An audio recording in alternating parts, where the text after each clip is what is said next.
The glass didn't just break, it detonated.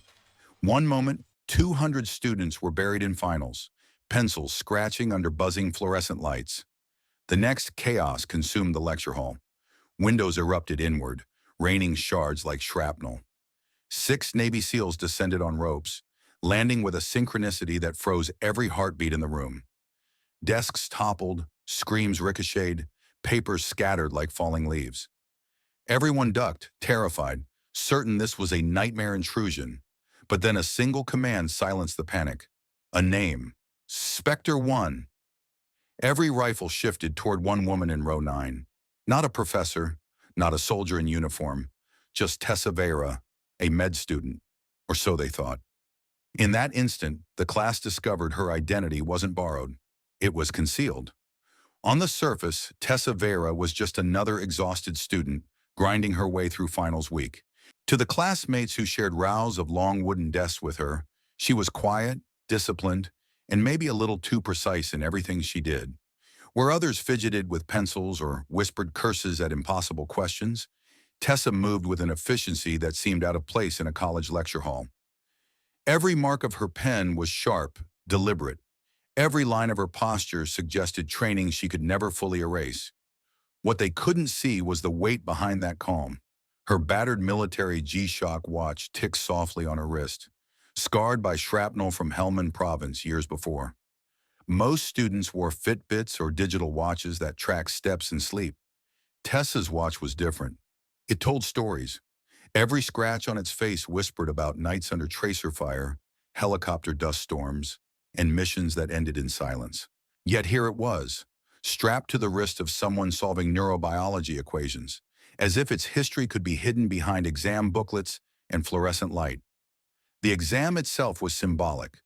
200 students stared at papers that, for them, carried the promise of a future. Medical degrees, internships, white coats. For Tessa, the exam represented something much heavier. It was her attempt at a second life, a life of saving instead of taking, a life measured in patients healed, not missions completed. But no matter how many hours she studied, the truth clung to her. You can't bury years of combat under textbooks. That's the paradox veterans carry when they try to re-enter civilian life. They sit in classrooms where peers complain about deadlines and they nod politely. But in the back of their minds, memories replay. The friend who didn't make it home, the sound of rotor blades announcing life or death, the scars you don't put on a resume. Civilians see just another student. Veterans see a disguise, a fragile mask they wear in hopes of belonging again. Tessa's disguise was convincing, but only to those who never looked closely. Her classmates saw a med student under pressure. She knew she was a soldier in exile. And when the glass shattered minutes later, that disguise, like the window, would be obliterated. The chaos in the lecture hall seemed endless. Screams bouncing off concrete walls, papers torn and scattered like leaves in a storm. Students crouched behind desks that suddenly felt like shields in a battlefield. But then everything shifted. Amid the roar of command voices and the scrape of boots on tile, a single word cut through the noise like a blade. Spectre One. The sound froze the air. Every rifle barrel swung as one. Every helmet visor turned toward row 9. Students lifted their heads just long enough to follow the line of sight, and their disbelief hit harder than the explosion of glass. All eyes landed on Tessa Veyra, the quiet med student, the one who studied late in the library, the one who never joined after-class parties. Imagine this. Imagine sitting in finals next to someone you thought you knew, someone who lived the same sleepless, coffee-fueled nights you did, and suddenly a Navy SEAL points at her, calling her by a name that sounds like it belongs in classified files, not on a college roster. What would you think in that moment? Shock, betrayal, or a strange kind of awe? Drop your thoughts in the comments, because for everyone in that room, the world had just split in two. Tessa didn't flinch. She didn't beg for answers or insist on mistaken identity. She simply set her pencil down, her motions deliberate, and lifted her chin as though the command had reached her through time, across years of silence. The SEAL team moved with precision, securing exits, keeping students pressed against walls, but their focus never wavered from her. The leader advanced, weapon lowered but still ready, his voice clipped through the mic. Package located. Target acquired. To the crowd, it sounded like a scene from a movie. To Tessa, it was an order. She rose, not like a student caught in a nightmare, but like a soldier falling into muscle memory. Her sneakers crunched over broken glass as she crossed the wreckage of her exam. She didn't glance back at the half-finished paper, didn't reach for the future she had been desperately trying to build. Instead, she walked with the calm efficiency of someone who had been extracted before, someone who knew that hesitation meant death. The rope dropped from the shattered window frame, and within seconds, she was clipped in. The descent felt almost routine, like stepping off a subway platform, but her classmates watched in stunned silence as she disappeared through the fractured glass into the open air. Outside, the campus quad had transformed into a war zone. The rotors of a waiting MH-60 Phantom beat the ground into submission, scattering leaves, rattling windows. Tessa ducked under the wash, moved in sync with the operator beside her, and pulled herself into the cabin. The helicopter lifted before she even strapped in, its shadow sliding over Georgetown's red brick towers. In less than 60 seconds, Tessa Veyra's civilian life ended. Georgetown faded into the distance, swallowed by the roar of the Phantom. And for the first time in 6 years, Spectre One was airborne again. The Phantom touched down at Andrews Field under a veil of urgency. Fuel trucks and ground crews swarmed the tarmac like chess pieces sliding into position, each movement orchestrated by invisible orders. The base pulsed with a rhythm Tessa Veyra hadn't heard in years, urgent, efficient, and edged with danger. It was the rhythm of a life she had promised herself was over. She stepped off the helicopter, hoodie and jeans absurdly out of place against the sea of uniforms and tactical gear. To passing eyes, she might have looked like a rescued civilian, but the way she carried herself told a different story. The Delta team leader who'd escorted her offered a simple gesture toward a windowless concrete building. Briefings inside. Inside, 3 figures waited around a mahogany table. A Navy captain she didn't recognize. A woman in tailored gray, her sharp presence screaming intelligence community. And a Marine colonel whose aura of authority pressed on the room before he spoke. The colonel didn't waste time. His first words carried 6 years of history. Spectre One. Her spine straightened before she could stop it, hands almost snapping to parade rest. Old instincts were chains, forged long ago, and no classroom could break them. At ease. Sit down. The intelligence officer clicked a remote, and satellite images flooded the wall display. Jagged ridges, narrow valleys, the Kannar province. The briefing was simple, almost brutally so. A 6-man Delta Force recon team had gone dark 76 hours earlier. Their mission was observe only. They were overdue. No beacon, no comms, no trace. Then the screen shifted. A fortress carved into the valley floor, geometric precision in its walls. Vehicles that didn't belong. Guard towers aligned like chess defenses. Thermal scans showed over 100 armed hostiles, multiple surface-to-air missile sites. Far more than the analysts had predicted. Tessa's stomach tightened. It wasn't just a camp. It was an installation, a trap disguised as routine. "So you want me to find them?" she asked flatly. The captain shook his head. "We want you to complete their mission, recon the compound, collect intelligence. Extraction only if higher command authorizes." She exhaled slowly, the weight pressing into her chest. Recon into a fortress crawling with hostiles wasn't a mission. It was a suicide note. And worse, it wasn't hers to sign anymore. "With respect," she said, voice taut, "I've been out 6 years. I take exams on neurotransmitters now." The colonel's eyes hardened. "And yet you've flown that valley before. Night insertion, Operation Iron Dagger. You put a Black Hawk down where no pilot had any business landing, and you brought every man home alive." The memory slammed into her. Rotor wash, smoke, voices screaming over comms. Survival balanced on inches. She had buried it under textbooks, under coffee-fueled nights of study. But memories like that don't die, and that's the burden veterans carry. You can trade rifles for textbooks, combat boots for sneakers, but the skills never leave you. They linger, waiting, and when the world demands them again, you realize the truth. You never really escaped. Tessa Veyra wanted to be a doctor, but to the men in this room, she was still Spectre One. Silence lingered after the colonel's words, broken only by the hum of the projector. Tessa Veyra leaned back in her chair, eyes locked on the fortress glowing across the wall screen. Every line of its geometry whispered danger. Guard towers like teeth, trenches carved with precision, vehicles aligned in neat rows. A fortress wasn't supposed to exist in that valley, yet there it stood, daring anyone to breach it. The intelligence officer's voice was steady. This is reconnaissance only. You will insert alone, confirm intel, map defenses, and extract undetected. Tessa's lips curled into something between disbelief and defiance. Recon only? With over 100 hostiles, surface-to-air missiles, and defectors running the compound? That's not recon. That's walking into a grave. The officer didn't flinch. You'll have the Phantom. The screen shifted again. A sleek silhouette appeared, alien under the sterile briefing lights. The MH-60S Phantom.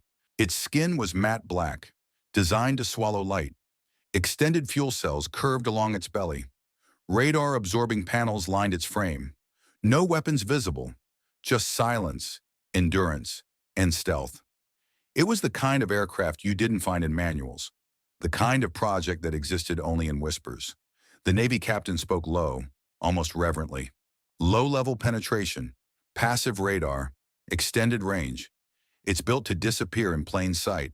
With the Phantom, you don't fight your way in. You slip in, unseen. Tessa's chest tightened. She had flown Blackhawks through valleys where every shadow could spit fire. She knew what aircraft could and couldn't do. The Phantom was different, a ghost given wings. Yet even ghosts could be shot down. Recon only, the colonel repeated, his tone deliberate. But Tessa caught the phrasing tucked in the shadows. Extraction only if higher command authorizes. That sliver of ambiguity was the leash they'd use to pull her deeper. Recon wasn't the whole truth. Recon was just the opening move. Her jaw clenched. In the timeline? 4 hours, the intel officer said. Wheels up at Oro 3:30 local. 4 hours, that was all. 4 hours to strip away the fragile mask of a med student. 4 hours to abandon textbooks and white coats, to bury a second life she had fought so hard to build. She could almost hear the echo of her classmates' chatter, complaints about grades, internships, summer plans. In another world, she belonged to that rhythm. But here, the rhythm was rotor blades and code words, orders delivered in tones that erased choice. A crew chief was already preparing her locker in the hangar. Flight suit pressed, ceramic plates stacked, survival kit sealed. And inside, wrapped in oiled cloth, her old sidearm waited. The weapon didn't care about degrees or futures. It cared about muscle memory, about the hands that knew it too well. 4 hours. Civilian life was never meant to last longer than borrowed time. By dawn, Tessa Veyra would no longer be a med student. She would be Spectre One. The Phantom lifted off like a shadow tearing free from the earth. Its engines purred at a pitch unfamiliar to most ears. Quiet, predatory, designed not to announce itself but to disappear into the night. Tessa Veyra sat at the controls, the cockpit cloaked in the soft green glow of dimmed instruments. To anyone else, the scene outside would have looked like nothing more than darkness pressing against the glass. To her, it was alive. Low and fast, she skimmed treetops, her hands steady on the cyclic. The Kunar Mountains stretched ahead like jagged teeth, black silhouettes rising against starlight. Valleys narrowed into funnels that could turn sound into a weapon. A civilian might have seen only the beauty of the moonlit peaks. Tessa saw kill zones, radar shadows, and places where ambush fire could bloom without warning. That's what training does. It rewires your perception. You no longer see rivers and ridges as landscapes. You see them as tactical equations. A valley isn't a wonder of nature. It's a corridor where heat signatures vanish and sound betrays you. A rock outcrop isn't a scenic overlook. It's cover, or worse, a sniper's perch. Civilians look at the world for what it is. Soldiers look at it for what it can do to you. She bled altitude, shaving another 50 feet, letting the Phantom's stealth skin drink the night. At this height, radar waves would slide past, absorbed or deflected. The price of invisibility, though, was risk. One wrong twitch and the Phantom wouldn't just crash, it would vanish into the mountains without a trace. Spectre One, approaching Point Alpha, she whispered into the empty cockpit. The radio stayed silent, swallowed by terrain. Protocol required the illusion of conversation, even if no one answered. Loneliness was a given in missions like these. Each ridge revealed itself piece by piece, like an unfolding nightmare. Scrubbed to stone, stone to cliffs sharp enough to gut a rotor blade. Her eyes never blinked from the monochrome terrain scrolling across her display, but her body felt every vibration, every tremor of the air. Flying wasn't just skill, it was instinct, a conversation between machine and pilot that outsiders would never understand. And beneath that instinct was memory, Helmand, iron dagger. The night she landed a Black Hawk where no pilot should, she had buried those moments under textbooks, but now in the Phantom's cockpit, they surged back uninvited. 15 minutes to insertion. 15 minutes to test whether 6 years of silence had dulled the edge of her instincts. The mountains loomed larger, closing in like jaws. Most people would have seen danger. Tessa saw patterns, gaps in radar arcs, shadows deep enough to swallow her bird whole. The difference between civilian and soldier wasn't bravery, it was vision. And tonight, that vision was the only thing standing between Spectre One and a grave in Kunar. The Phantom settled into silence behind a jagged outcrop, its engines cut, its black skin blending with the stone. Tessa Veyra crawled the last 20 meters on her belly, rifle slung tight, optics in hand. The valley opened below like a wound carved into the earth, and the fortress revealed itself piece by piece. Intel had been wrong, painfully wrong. This wasn't an improvised camp. This was an installation designed by professionals who understood doctrine as well as she did. Guard towers overlapped fields of fire with surgical precision. Trenches curved like chest defenses, funneling attackers into kill zones. Floodlights swept with mechanical discipline. And in the corners, mounted silhouettes betrayed surface-to-air launchers, their arcs slicing the sky into forbidden corridors. 40 hostiles, they'd said.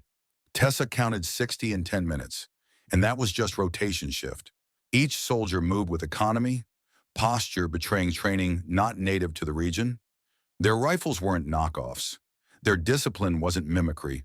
Whoever built this fortress wasn't simply defending, it was daring someone to try and take it. Through her optics, the heart of the compound came into focus. A heavy steel door opened. 6 figures emerged in chains, their gaits slow but unmistakably professional.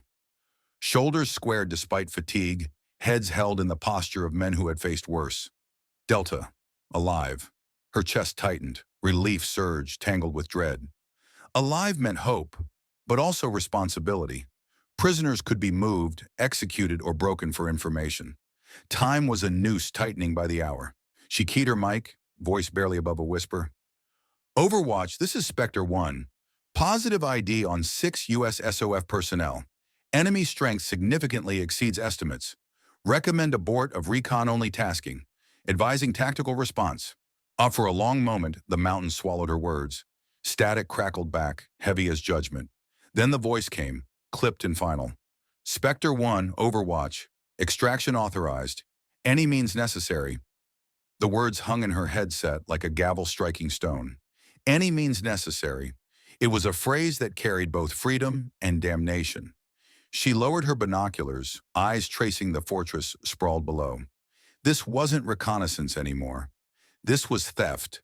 A heist against professionals who thought in the same language she did.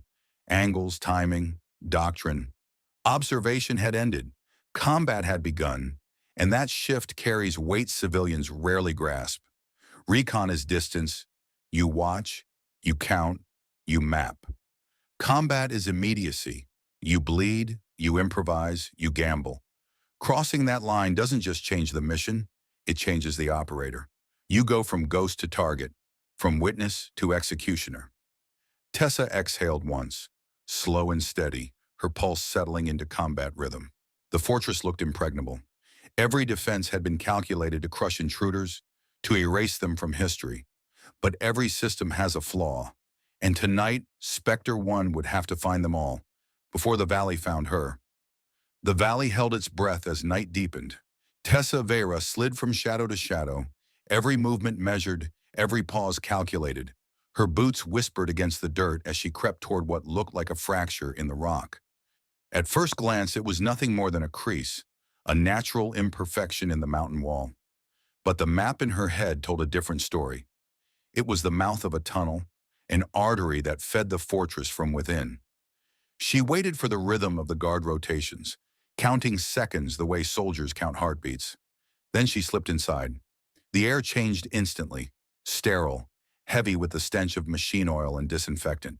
Fluorescent bulbs hummed faintly along the ceiling, their pale glow stretching across steel-lined walls. This wasn't a crude insurgent hideout. This was engineered, planned, maintained. Each step confirmed what her instincts already screamed. She wasn't fighting amateurs. Two guards patrolled ahead, rifles slung, steps crisp. Their postures stopped her cold.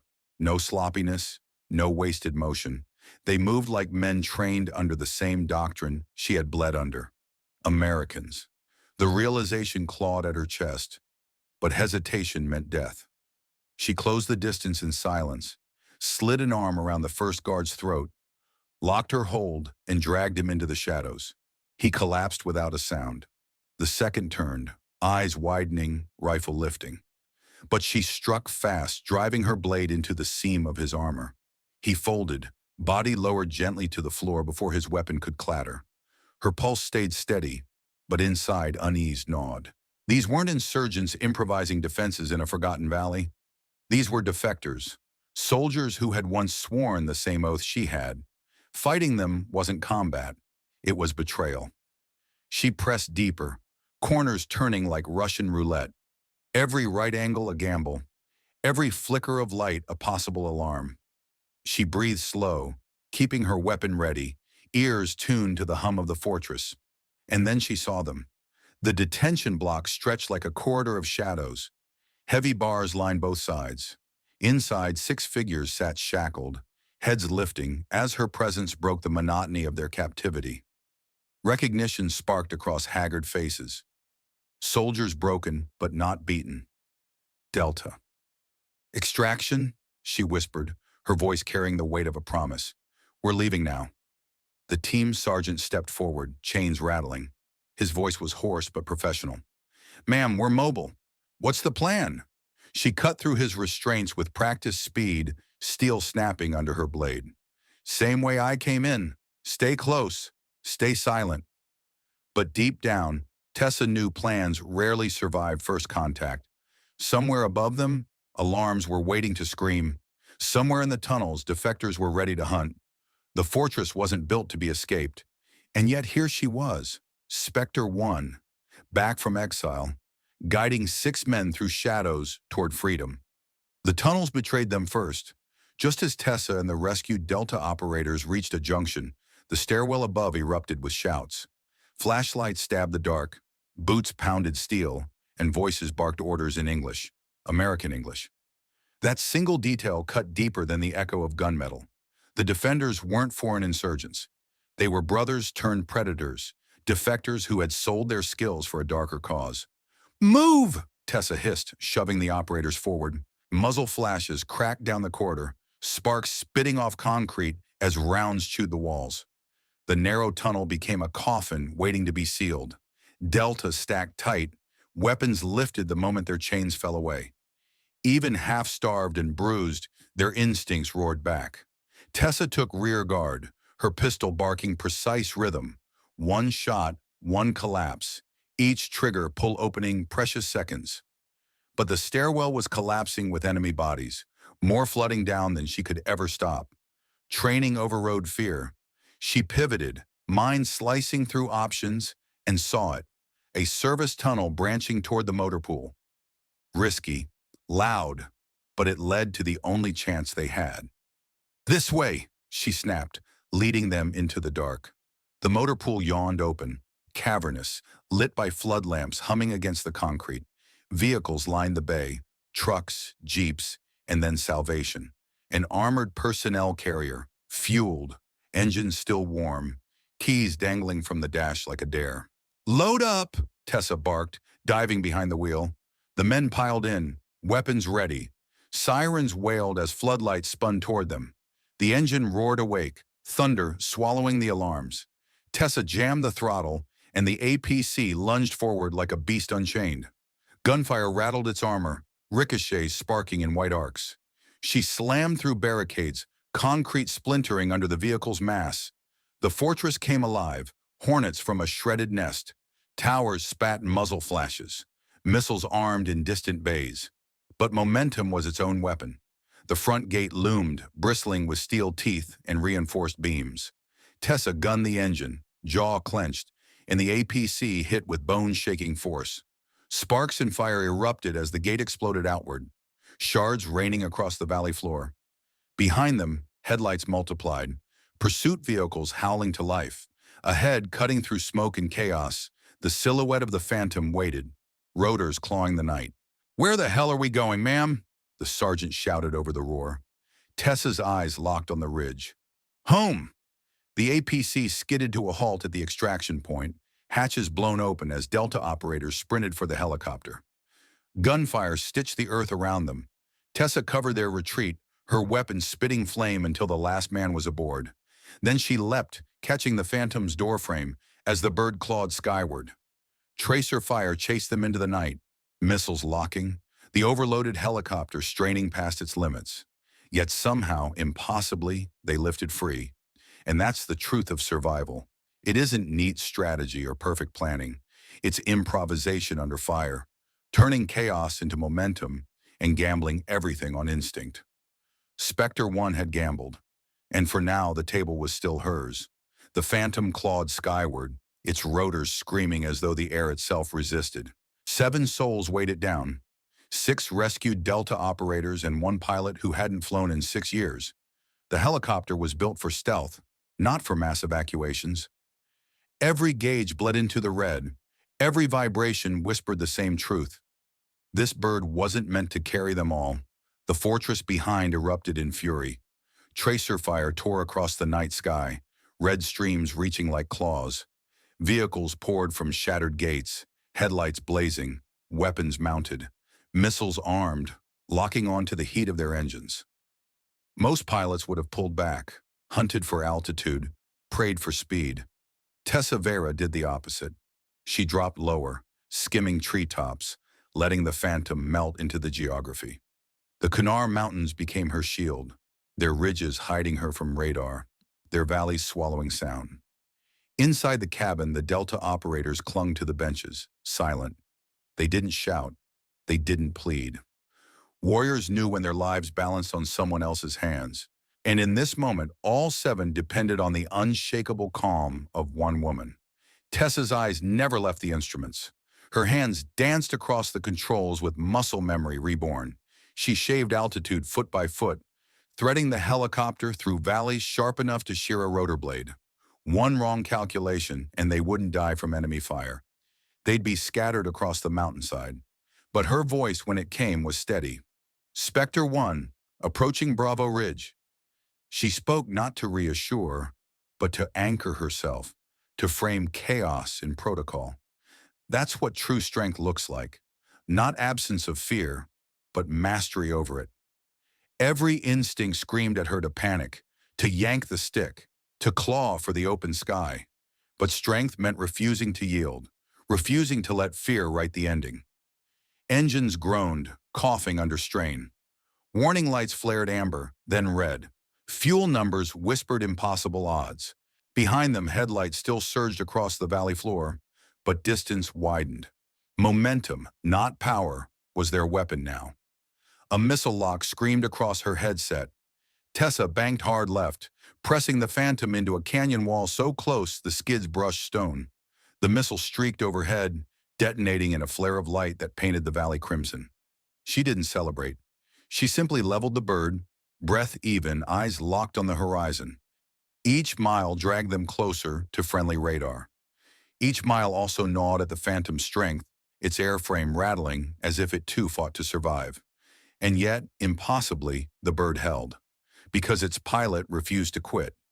Strength isn't medals or titles. It's not written in records or engraved on plaques. True strength is the refusal to let go, even when every gauge says it's over. Spectre One embodied that truth, and as long as her hands guided the Phantom, 7 souls would not be surrendered to the valley. Runway lights of Jalalabad cut through the dark like a lifeline. The Phantom staggered in, rotors coughing, frame trembling as though the machine itself had willed its final mile. Emergency crews lined the strip, fire engines poised, medics waiting. Tessa Veyra guided the helicopter down with hands steady to the very end. The skids kissed tarmac. For the first time in hours, the bird stopped fighting. The rescued Delta operators filed out, boots striking the ground with disciplined relief. They saluted her, brief but sharp, a silent acknowledgement that survival had balanced entirely on her shoulders. No words needed. Soldiers knew the weight of impossible odds. Inside a briefing room minutes later, the air was thicker than any battlefield dust. Screens lit up with drone captures, intercepted chatter, intel scrubbed raw. The truth hit harder than gunfire. The defenders of the fortress weren't insurgents. They were Americans, defectors, trained under the same doctrine, carrying the same discipline, fighting with the same precision Tessa herself once embodied. The Marine colonel's voice carried the weight of a verdict. This wasn't a rogue cell. This was doctrine, carried out by men who crossed the line. Tessa sat rigid, jaw clenched. Betrayal never comes from strangers. It comes from those who should have stood beside you. That was the scar she hadn't prepared for. The colonel leaned forward, eyes locked on her. Your call sign, Reaper, wasn't given lightly. Tonight proved why it still belongs to you. The word hung in the air. Reaper, a name earned years ago, buried under textbooks and lecture notes, now resurrected. Her classmates at Georgetown had known her as a quiet med student, but here in this room, surrounded by uniforms and flags, she was something else entirely. Then came the question she feared most. Would you consider returning to active duty permanently? It wasn't an order, not yet. It was worse, a choice. The civilian life she'd built in fragile layers, coffee shops, study sessions, late nights with textbooks, stood against the gravity of this moment. But those lives rarely survive once the past calls. She didn't answer right away. The silence spoke louder than words, because deep down, Tessa Veyra knew something bitterly true. Once you've carried the call sign Reaper, you never truly put it down. 6 months later, the desert sun burned across another runway. At North Island, the air was thick with jet fuel, salt, and the rhythm of duty. Tessa Veyra walked with the calm weight of someone who no longer questioned who she was. Her flight suit bore the name she once tried to hide. Reaper. Behind her stood the 6 men she had dragged from the shadows of that fortress in Kunar.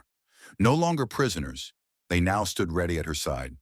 Together, they formed the spine of a unit that didn't officially exist.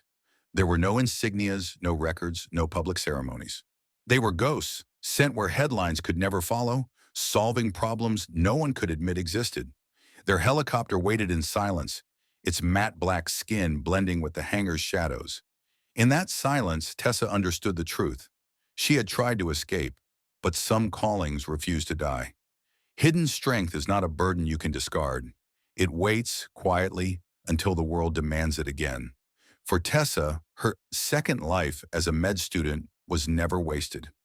It showed her what healing meant, what futures could look like without combat. But it also reminded her that some people are called not to choose between 2 lives, but to carry both, the desire to save and the duty to fight. And that brings us to today, because while this story may feel like cinema, the lessons echo in our everyday lives. How many of us have tried to reinvent ourselves? To step away from a past we thought we could bury, only to discover those skills, those lessons, still define us. Maybe it isn't combat for you. Maybe it's raising a family, building a career, or carrying values your parents instilled decades ago.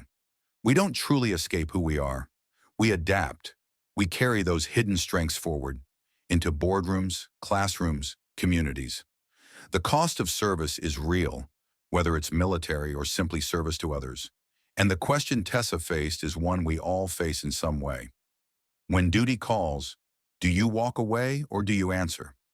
So I'll ask you directly, if you were Tessa, Would you return to the shadows or hold on to the life you built? Share your thoughts in the comments. I read every one of them, and I know others here will too. Thank you for joining me through this journey. If this story moved you, please like the video, subscribe to our channel, and share it with someone who might need the reminder that hidden strength lives in all of us. Because sometimes the greatest battles aren't fought overseas.